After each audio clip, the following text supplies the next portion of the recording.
अस्सलाम वालेकुम, मैं हूं आमिर हज़ारवी। आज हमारे साथ मौजूद हैं नादरा ख़ान। नादरा ख़ान ट्रांसजेंडर एक्टिविस्ट हैं। अपने जो लोग हैं उनके लिए काम करती हैं, पूरे मुल्क में जाती हैं, इनके साथ कोई ज़्यादती हो आवाज़ उठाती हैं। हालिया ये जो वबा के दिन हैं, इन वबा के दिनों में इन पर क्या गुज़र रही है, इनके मसाइल क्या हैं, उनका हल कैसे मुमकिन है, ये सारी बातें हम नादरा ख़ान से करेंगे। और मैं चाहूँगा कि मेरे दोस्त ये इंटरव्यू सुने और ये जो तबका है इनके मसाइल इनकी ज़ुबानी सुने और हल करने के लिए कोई अमली इक़दाम उठाएं। नादरा ख़ान, कैसी हैं आप? बस सर, जैसे पूरे मुल्क का हाल है, पूरी दुनिया का हाल है, उससे ज़्यादा बदतर शायद हमारा हाल है। मुझे ये बताएं कि ये जो वबा के दिन हैं, जी सर, इन वबा के दिनों में आपका गुज़र बसर कैसे हो रहा है? सर, हम तो वो तबका है कि दिहाड़ी वाला हिसाब है हमारा। जिस लोगों ने कहा कि दिहाड़ीदार मज़दूर, तो हमारा भी वही मज़दूरों वाला हिसाब है। हम लोग किसी के यहाँ बच्चा की पैदाइश होती है तो हम लोग जाते हैं, मतलब लोगों के दरवाजे पे जाना पड़ता है हमें। किसी के यहाँ शादी हुई तो फिर हम लोग जाते हैं, मतलब जो नाच गाना करके अपनी रोज़ी कमा लेते हैं। कुछ हमारे लोग जो थे वो बाज़ारों में जाके खैर खैरात मांग रहे थे, क्योंकि किसी के पास मुस्तकिल जॉब नहीं है, कमाई का आमदनी का ज़रिया नहीं है जिससे वो अपना पेट पाल सकें। दूसरी बात यह है कि जैसे हम लोग जमा करते हैं तो वो हमारे पास इतना ही होता है कि हम खा लेते हैं टाइम पे, और हमारा तो वो हिसाब है कि कभी दिहाड़ी लगती है कभी नहीं लगती। कभी ऐसा होता है हफ्ता हफ्ता हम लोग घरों में बैठे रहते।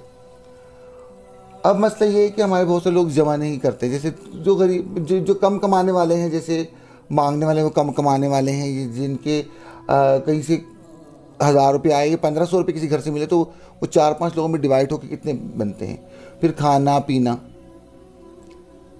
उसके अलावा हमारे किसी अगर 100% हमारे ख्वाहिश को देखें, आजकल मुझे ये बताएं कि आजकल आपके देखें, आप किराए के मकानात में रहते हैं। जी जी, मैं वही बात कर रही थी। ठीक है जी, आपका नाच गाने का सिस्टम होता था जी, शादी हुई, गए, नाच लिया, कमा लिया। मुझे ये बताएं कि मेरा ख्याल है कोई ये तीसरा महीना है, ये जो दिन चल रहे हैं वबा के और लॉकडाउन के, आप कहाँ से अब पूरे कर रहे हैं? आपके किराए का क्या होता है, आपके अखराजात का क्या होता है, सफ़र वगैरह क्या हो रहा है, कैसे पूरे कर रहे हैं? मुश्किल सवाल है, क्योंकि अगर 100% ख्वाजा सरा पाकिस्तान में लगाएं तो 95% जो ख्वाजा सरा हैं वो किराए के मकानों में रहते हैं। और वो कहते हैं ना कि कब्र का हाल मुर्दे ही जानते हैं। हम लोगों से पहले ही लोग किनारा कशी इख्तियार करते थे, उनको नहीं पता था कि ये रहते कहाँ हैं, खाते कहाँ हैं, पीते कहाँ हैं। सिर्फ उनको उस टाइम हमारी ज़रूरत पड़ती जब उनको एंटरटेनमेंट चाहिए होती थी। एक बात, इन दिनों के अंदर ये मेरे पूरे पाकिस्तान के ख्वाजा सराओं की बात कर रही हूँ कि हर बंदे का ये रोना है कि खाएं कहाँ से, किराए कहाँ से दें। 10 लोगों ने मुझे पूछा, पंजाब से पूछा, कराची से पूछा, KPK से पूछा कि भाई ये किराए माफ़ हुए नहीं हुए, ये क्या सिस्टम है आप लोगों का या उसका। जहाँ आम लोगों को मकान 3000 में मिलता है, वही मकान अगर कोई हमारा साथी चला जाता है कोई घर रहने के लिए, किराए पे लेने के लिए, पहले तो उसको देते नहीं हैं लोग, बोलते नहीं नहीं हम नहीं दे रही है वो। मतलब क्या हम लोग पाकिस्तानी नहीं हैं, मुसलमान नहीं है, इंसान नहीं है। वही जो 3000 वाला मकान है उसका डबल वो मांगते हैं एडवांस। 3000 वाला मकान हमें 8000 10,000 में देते हैं वो लोग किराए पे। यानी वो मकान जो आम तौर पे 3000 का मिलता है, अगर ख्वाजा सरा रहें तो वो 10,000 का उसका 10,000 का मिलता है। ज़्यादातर लोग चाहते हैं हमारे ख्वाहिश कमरे टाइप में रहते हैं, क्योंकि हम गुजारा कर लेते हैं, क्योंकि 10,000 आपका ये जो कमरा है, इस कमरे का क्या किराया है? साहब लगा लें, बिजली समेत 12,000 का एक कमरा पड़ता है। यानी ये जो छोटा सा कमरा है ये 12,000 का बिजली समेत? जी जी बिल्कुल। अच्छा, तो अब देखिए ये वबा के दिन चले हैं, किराए माफ़ हुए हैं, आपका किराया माफ़ हुआ नहीं हुआ? ये किराए तो कहीं भी नहीं माफ़ हुआ, बिल भी नहीं माफ़ हुए, बिल भी नहीं माफ़ आप लोग क्यों? ठीक है, किसी को भी नहीं। अच्छा, आपके कमरे भी इसी तरह किराया है आप लोगों का भी? हालत बुरी है इन कमरों की। अच्छा, मुझे ये बताएं कि भाई कमा आप नहीं रहे जी, किराए भी माफ़ नहीं हुए, बिल भी आप अदा कर रहे हैं, दुगना तिगना किराया दे रहे हैं? एक कमरे का नॉर्मल 3,000 तक किराया हो तो ठीक है इस मुख्तसर से कमरे का, लेकिन 10,000 आप दे, 12,000 आप दे रही हैं जी। हुकूमत ने इस वबा के दिनों में कुछ आपके साथ हेल्प की हो, किसी हुकूमती इदारे ने आपसे रब्ता किया हो, या एहसास प्रोग्राम में जो लोगों को 12,000 रुपये मिल रहे थे, आप में से लोगों को कुछ मिला हो? नहीं जी, मुझे कुछ नहीं मिला। जांच पड़ताल के बाद रब्ता किया जाएगा। ये अच्छा। मैसेज आ गया, सब वैसे यही आते हैं। ये मैसेज आया। हुकूमत का कोई इदारा हमारे पास नहीं आया। एक बात मतलब किसी ने पूछा भी नहीं हम लोगों को। जो मदद भी हुई, किसी के आगे मैंने फरियाद की, किसी दोस्त ने, किसी दूसरे शहर से किसी मेरी ट्रांसजेंडर ने, उसने किसी और के आगे अपील की। इस तरीके से हमारे जो एक्टिविस्ट हैं उन्होंने इस तरीके से बहुत से ख्वाहिशों की मदद की है। मतलब मैंने किसी आगे फरियाद की, हुकूमत ने नहीं की। एहसास प्रोग्राम से भी कुछ नहीं? एहसास प्रोग्राम से भी कुछ नहीं मिला। टाइगर फोर्स कहाँ है वो मुझे अभी तक पता नहीं है। उससे भी कुछ नहीं? वो है भी ये नहीं है, मुझे नहीं मालूम इसका।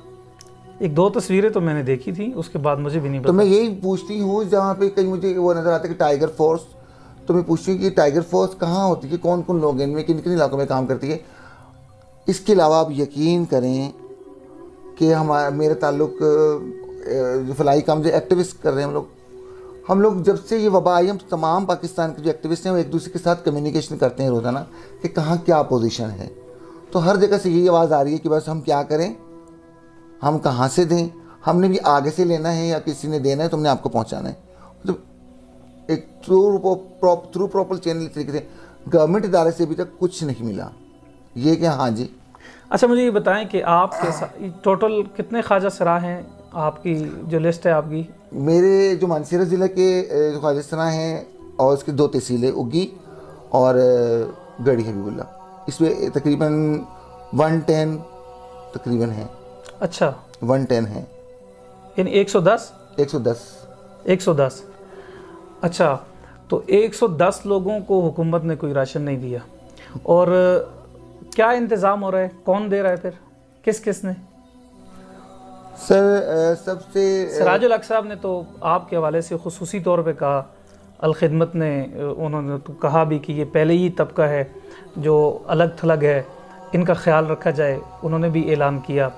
कौन कौन से ऐसे इदारे हैं जिन्होंने आपके साथ रब्ता किया हो या वो दिया हो? सर मैंने कहा कि अलखिदमत कहाँ पर है, क्योंकि हमारा ऐसा कभी वास्ता नहीं पड़ा इन चीज़ों से ना, क्योंकि हमें इन्होंने कभी पूछा नहीं, कभी गिनती में नहीं शुमार किया। इन दिनों में मुझे पता चला कि अलखिदमत ना है, और सिराजुल हक साहब का मैंने वो भी देखा, वो मैंने शेयर भी किया मुख्तलिफ ग्रुपों के अंदर। अब सब मेरे पीछे लगे कि कहाँ दे रहे हैं, कहाँ दे रहे हैं। मैंने कहा आप पता कर लें, अपने शहर में पता करें, जमात इस्लामिक ऑफिस, वही आपको बाकी डिटेल दे देंगे। मानसेरा में मेरा शहर ये है। अब मुझे पता चला कि कोई मुझे कहने लगा आप चरनई पे जाएँ। मैं वहाँ गई तो ऑफिस था, मगर ऑफिस के अंदर कोई नहीं था, खुला हुआ था। तो मैंने कहा पूछा मोहल्ले वालों, तो मैंने कहा यहाँ कोई होता है? बस सुबह 2-4 लोग आते हैं फिर चले जाते हैं। वहाँ से मुझे बताया कि आप जाएँ, एक और जगह मुझे बताई, वहाँ मैं गई।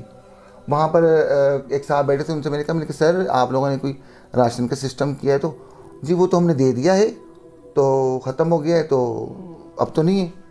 मैंने कहा मेरी बात सुने, आप जो आपके सीनियर हैं उनका मुझे नंबर दें, मैं उनसे रब्ता करती हूँ। उनका नंबर आया मेरे पास, मैंने उनको व्हाट्सअप किया, लिस्ट भेजी जितने थे टोटल, क्योंकि सभी मजबूर हैं जी, ठीक है।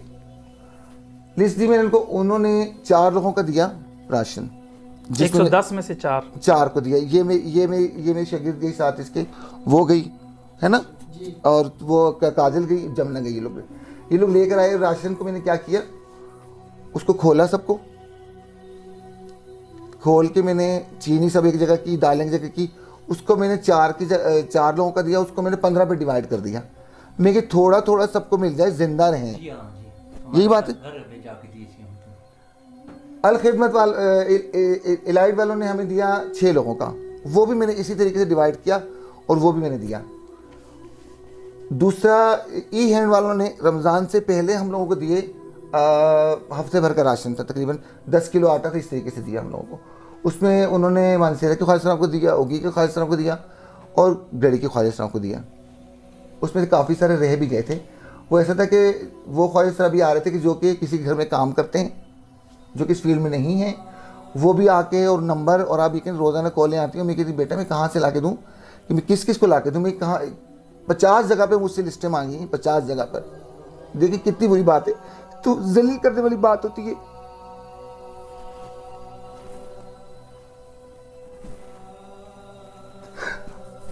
मुझे कॉल है इस्लामाबाद से, बोला हम लोग वहां देंगे हजरतक में। मैंने वहां फोन किया, उनको बोला आप नंबर इकट्ठे करें वहां पे। उन्होंने नंबर इकट्ठे किए, उन्होंने दिए वहां पर। फिर मैंने पूछा, मैंने कहा क्या हुआ? वो कहने कि हमें कुछ जलील कर रहे रोजाना आके। चले अच्छा, अब हम लोग राशन ही खाएंगे, हमें और कोई दवाई लेने, डिस्प्लिन की गोली, सर में दर्द है, किसी को शुगर है, किसी को ब्लड प्रेशर, कहां से पूरा करेंगे?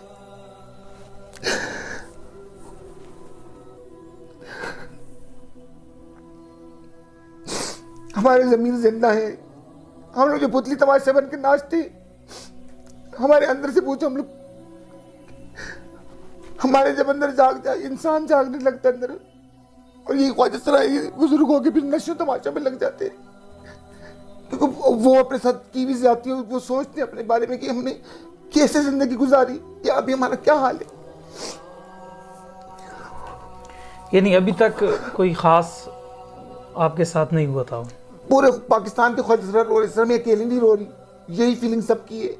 हर जगह से ये आवाज़ नहीं, किराए कहाँ से दें, क्या करें क्या नहीं करें, उनको क्या जवाब दें हम लोग? कोई इदारा, कोई गवर्नमेंट का बंदा बाहर पास आके पूछते नहीं कि तुम कहाँ से क्या करते हो, कैसे खाते हो, कैसे वक्त पास करते हो, क्या से कहाँ से किराया लाते हो, बस ये मांग के लाते हो, खा लेते हो। वो भी हमारा बंद कर दिया सब कुछ, क्योंकि बोलते हैं आवाम के पास कुछ नहीं है, हम किसके घर पे जाएं, किसके दरवाजे? सबसे ज्यादा इस टाइम हमारे ख्वाजा सराय मुतासिर है। वो वैसे बाजार कब निकलते थे, वो वैसे बाहर कब निकलते थे। आम दिनों में जब कोरोना नहीं था, उससे भी हम लोग बहुत एहतियात से बाहर जाते थे। क्यों? कोई क्या आवाज़ कसता, कोई क्या आवाज़ कसता। इन दिनों तो ये लोग बिल्कुल किसी को हम लोग शक्ल देखने को तरस के, अगर किसी के घर किसी कोई ख्वाजा सराय मर जाता है, उसकी मैयत में नहीं जा सकते। गाड़ी वाले पहले तो जाते नहीं हैं। अगर यहाँ से पेशावर जाएं, ख्वाजा सराय फोत हुए, उस दिन जंग में फोत हुए, वहाँ कोई बीमार है पेशावर, मैंने जाना है कितने दिनों से वहाँ पे, 2 को गोली लगी थी और 2 को जख्मी किया। एक हमारी ख्वाजा को कोरोना दिनों में पंजाब में जहर दे के मार दिया। परसों एक ख्वाजा सराय को जो कि दीने में थी, उसको मार के फेंका, उसको कुएं में फेंका, उसका जिसम भूल गया पानी से।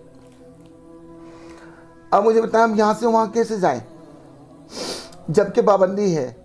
ख्वाजा सराय कितने हैं जो एक दूसरे के दुख दर्द में भी शरीक नहीं हो सकते।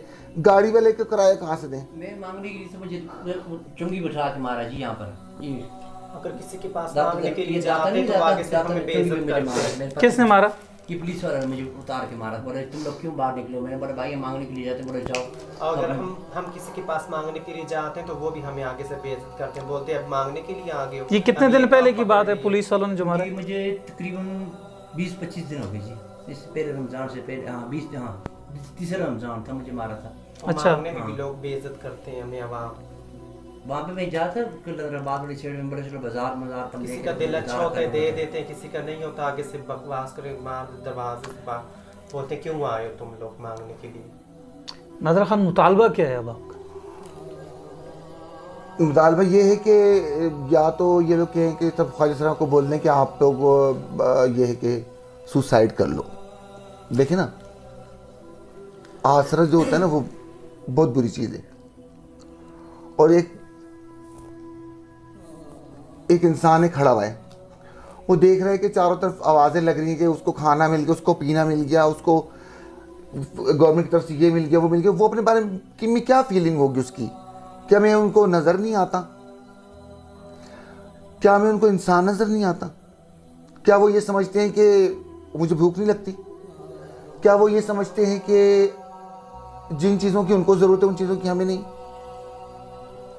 मैंने तो ये सोचा कि मैं अपने स्टूडेंट को, मैंने कहा यही हाल रहा तो हम लोग यहाँ छोड़ देंगे मकान। फिर 46,000 मेरा बना है किराया, 3-4 कमरों का बिल समेत। कितना? 46,000। आपका कितने? इनसे पूछते हैं, इनसे खुद पूछते हैं कितने? मेरे 18,000 रुपये जी। मेरे ये देख लें, मेरा हालात देखे तो 18,000 मेरे पेट चढ़ गए। चांदी 16,000 मेरे बने, 15,000, 10,000। ये सिर्फ चांद हैं, दीगर बिल समेत 20,000 है। और मेरा भी 20,000 20,000 है बिल समेत। आपके कितने कमरे? पूछ लो इनसे कितने कमरे कर इसका? 2 कमरे। और मेरा मकान तो इस जगह पर है, ये नादरा खान देखा हो ना रहने के काबिल। आपको मैं दिखा सकती हूँ, बहुत ही मैंने मैंने ये कल ना परसों 10,000 रुपये दे के आई हूँ, अभी 20,000 और रहता है। मुतालबा क्या है? मुतालबा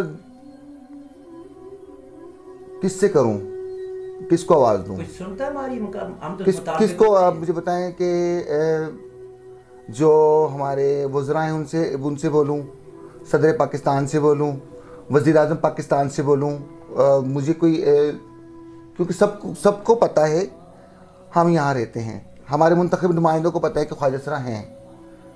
70 साल बाद हमें जाके मिला कि हाँ ये मौजूद है, इस नाम की कोई चीज़ ख्वाजा सरा की। पाकिस्तान के 70 साल बाद उनको याद आया कि पाकिस्तान में ख्वाजा सरा भी हैं।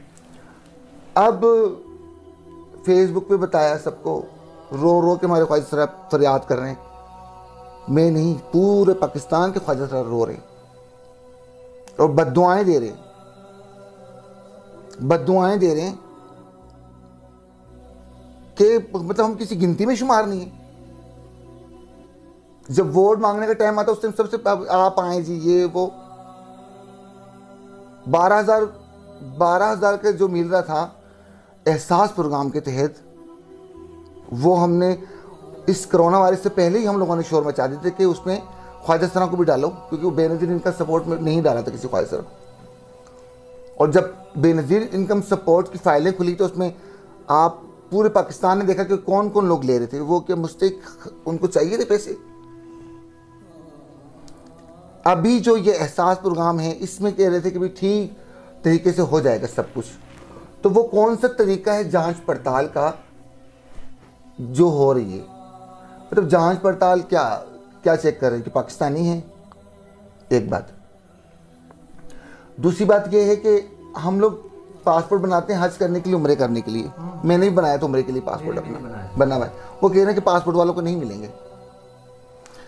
पासपोर्ट मेरा एक्सपायर होने को आया है, आज से 6 साल पहले बनाया था मैंने, नहीं जा सकी, पैसे नहीं थे। इस साल प्रोग्राम बनाया था कि चलो इस साल जाऊंगी मैं उम्रे पे। पासपोर्ट बना एक्सपायर हो जाएगा, किराया वहाँ का नहीं है, और उस पासपोर्ट की वजह से मुझे वो 12,000 से भी खारिज कर दिया। यानी नबी के दरबार में जाना है, पासपोर्ट बनाया, गई अभी तक नहीं है, और पासपोर्ट जो है वो हमारी कंट्री का ही है ना, हमारे मुल्क का ही है। पासपोर्ट किस किस पर्पस के लिए बनता है सबको पता है।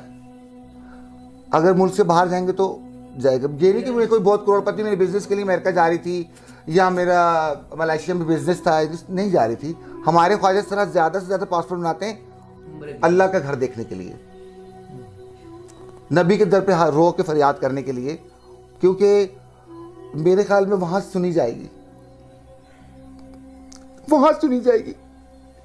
ना हमारी आवाज़ इनको सुनाई देती है, ना इनकी आंखें हमें लोगों को देख सकती है।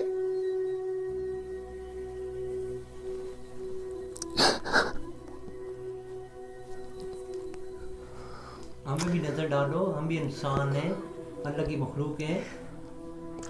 ये नहीं है। इसकी बहन बेवा हुई, ये अपनी बहन को सपोर्ट करती है। उसका भाई बिरयानी बेचता था, उसके बच्चे यतीम रह गए, उसको पाल रही है।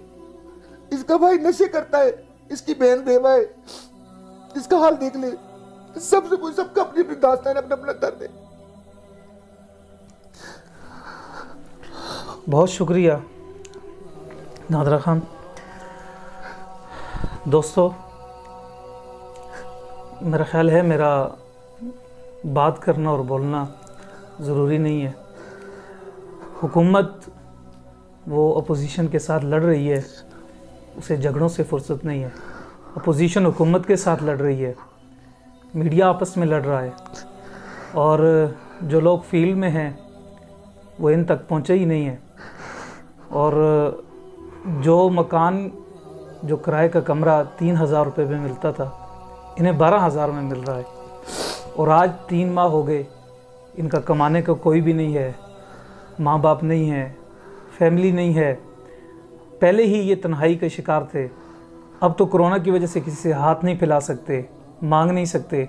वो बूढ़े ख्वाजा सराय पीछे, वो कह रहे मैं बाहर निकला, पुलिस वालों ने मुझे रोक लिया, मारा, कहा क्या कर रहे हो, बाहर क्यों निकल रहे हो। तो रमज़ान मुबारक का ये बाबरकत महीना है, इनके कमरों तक आ जाएं। अगर ये शादी ब्याह के लिए हमने सिर्फ एक काम के लिए रखा हुआ है कि ये नाचें, हम सिक्के डालें। कभी इनके अंदर भी झांक के देख लेना चाहिए। मैं अपने देखने वाले दोस्तों से कहूँगा, जहाँ जहाँ ये लोग हैं इनकी खबर लें। ये चंद लोग बैठे हुए हैं और दीगर दूसरी तरफ भी लोग बैठे हुए हैं, इनके जो दूसरे कमरे हैं उनमें भी बैठे हुए हैं। 110 लोग हैं सिर्फ एक ज़िला में, पूरे मुल्क में होंगे। इन लोगों की खबर लें।